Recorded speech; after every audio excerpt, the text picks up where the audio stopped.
Hello everyone. हमने बहुत सारे वीडियोस में बताया है कि पूजा के लिए आसन कैसा होना चाहिए, पूजा के लिए स्थान कैसा होना चाहिए, पूजा किस तरह फेस करके करते हैं और बहुत सारी चीज़ें ऐसी। आज हम बात करेंगे मेडिटेशन। यस, आजकल बहुत पॉपुलर है ये वर्ड, डू मेडिटेशन, मेडिटेशन करो, meditation is good for health. Yes, it is very good not for health also, yoga is good for health, meditation is good for mind and soul. आपके दिमाग के लिए, आपकी आत्मा के लिए मेडिटेशन बहुत इम्पोर्टेंट है। अब मेडिटेशन होता क्या है? जब हम मेडिटेशन वर्ड यूज़ करते हैं तो जनरली जो थॉट हमारे दिमाग में आता है कि हम एक क्रॉस लेग्ड पोस्चर में बैठे हुए हैं और आंखें बंद करके किसी हस्त मुद्रा किसी प्रकार की बना करके और हम मेडिटेशन कर रहे हैं। यस, बट हम खुली आंखों से भी मेडिटेशन कर सकते हैं। जो फोकस के लिए, अगर आपको लाइफ में फोकस चाहिए and you are not able to focus, in fact आप या फिर आपके बच्चे या फिर अगर आप किसी स्पिरिचुअल साइंस में हैं तो त्राटक जिसको हम बोलते हैं, ये जो त्राटक है मेडिटेशन, वो बहुत इम्पॉर्टेंट होता है। अब ये त्राटक हम करते कैसे हैं? किसी कमरे में शांत जगह पर जहाँ पर हल्की लाइट, अंधेरा करके या फिर हल्की सी लाइट आप जला लें। Natural light is preferable.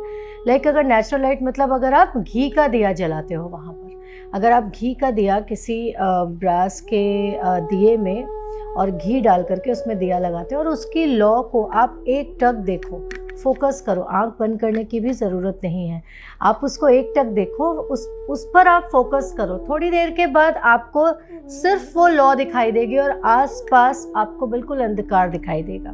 जी हाँ, this is very good for concentration and focus.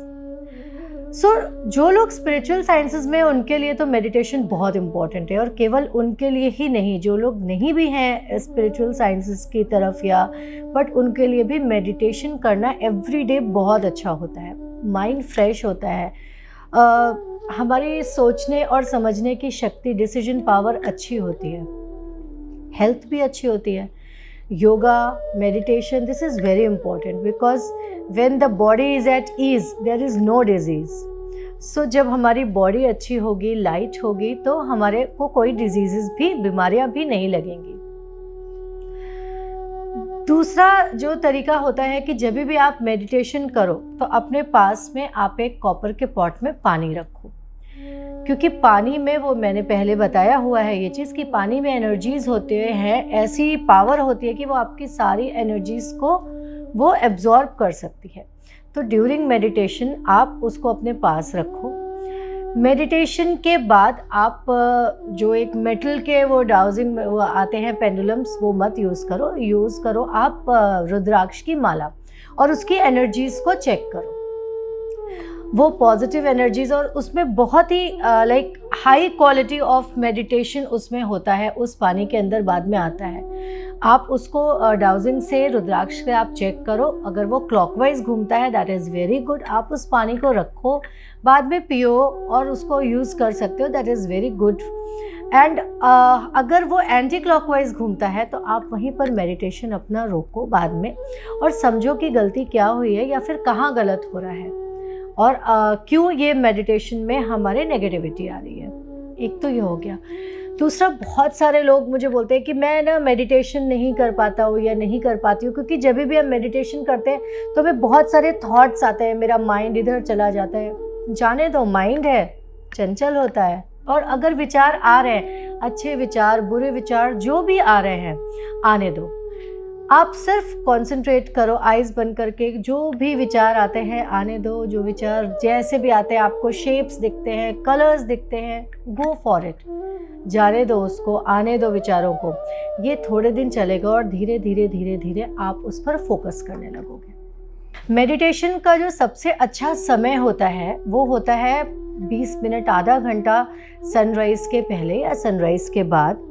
Sunset के पहले, सनसेट के टाइम पर, इनफैक्ट जब सनसेट हो रहा हो, वो 30 मिनट्स 20 मिनट्स आगे पीछे मेडिटेशन के लिए बहुत अच्छा टाइम होता है।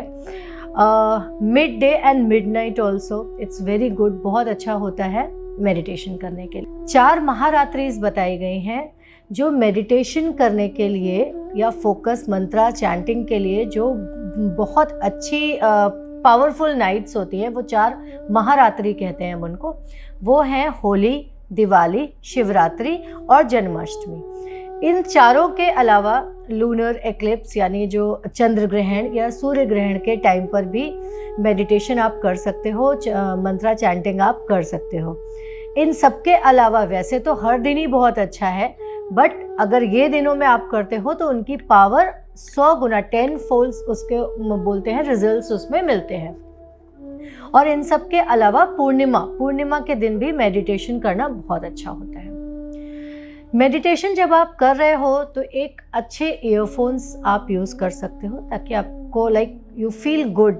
अच्छे म्यूज़िक के साथ आप किसी अपने पसंद के मेडिटेशन म्यूज़िक जो आपको इजीली यूट्यूब पे मिल जाएंगे, आप वहाँ से ले सकते हो। अदरवाइज़ अपने पसंद का कोई मंत्रा ले सकते हो।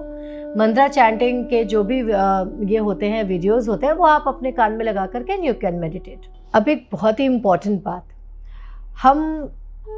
आपने बहुत लोगों से होगा, हम 4 धाम की यात्रा करके आए, हम ये ज्योतिर्लिंग गए, हमने इतने ज्योतिर्लिंग किए। पर एक्चुअली जब भी आप किसी बड़े ज्योतिर्लिंग या किसी 4 धाम की यात्रा या फिर किसी सिद्ध पवित्र मंदिर में जाते हो, तो मेरा सजेशन है कि आप एटलीस्ट उसके, क्योंकि आप अचानक तो जाओगे नहीं, ऑब्वियसली प्लान करके ही जाओगे, तो वहाँ जाने के 2-3 दिन पहले से आप मेडिटेशन स्टार्ट करो, ताकि वहाँ की जो एनर्जीज़ हैं, जब आप वहाँ जाओ तब वहाँ के एनर्जीज़ आप ईजिली एब्जॉर्ब कर पाओ और बहुत ज़्यादा जितनी हो सके वहाँ की एनर्जीज़ को आपकी बॉडी एब्जॉर्ब कर सके। ऑब्वियसली इन जगहों पे जो पावर होती है वो अनलिमिटेड पावर होती है, जिसका कोई व्याख्यान नहीं हो सकता है। तो जब भी अगर आप रश में जा रहे हो, जल्दी में जा रहे हो, वहाँ जाके आपको सिर्फ रिचुअल्स देखने, मैंने ये चढ़ा दिया, फूल चढ़ा दिया, पानी चढ़ा दिया, उससे कोई फ़ायदा नहीं होता है। जब तक आप उस मंदिर में अच्छे से थोड़ी देर बैठोगे नहीं, वहाँ की जो एनर्जी, क्योंकि मंदिरों की जो संरचना होती है, जिस तरीके से वो बनाए गए होते हैं, उनका जो आर्किटेक्चर होता है, वो उसमें बहुत पावर होती है, दैट इज़ वेरी पावरफुल। तो जब तक आप वहाँ पे बैठोगे नहीं थोड़ी देर, उस पावर को, वहाँ के उस एनवायरनमेंट को फील नहीं करोगे, एब्जॉर्ब नहीं करोगे, उसका कोई मतलब नहीं है। सो आप किसी भी ज्योतिर्लिंग जा रहे हो या फिर किसी भी सिद्ध महापीठ जा रहे हो या फिर आप 4 धाम की यात्रा करने जा रहे हो, तो जाने के पहले ये चीज़ ज़रूर याद रखिएगा कि उसके 4 से 5 दिन पहले से आप मेडिटेशन करो, कोई भी मंत्राज या कोई भी आप ले लो चैंटिंग, ताकि आपकी बॉडी इस तरीके से तैयार हो कि वहाँ की जो पावर है, वहाँ की पावर को आप अपने अंदर एब्जॉर्ब कर सको। सो आई होप मेडिटेशन के बारे में बहुत सारी चीज़ें क्लियर हुई होंगी और आप उसे डेली यूज़ कर सकते हो। एवरी डे मैं प्रेफर करती हूँ कि एवरी डे कोई ना कोई ब्रीदिंग एक्सरसाइजेज, योगा या मेडिटेशन ज़रूर करना चाहिए। रोज़ नहीं कर सकते हो तो at least 3-4 days in a. So do meditation, stay healthy, stay safe and stay connected with the facts.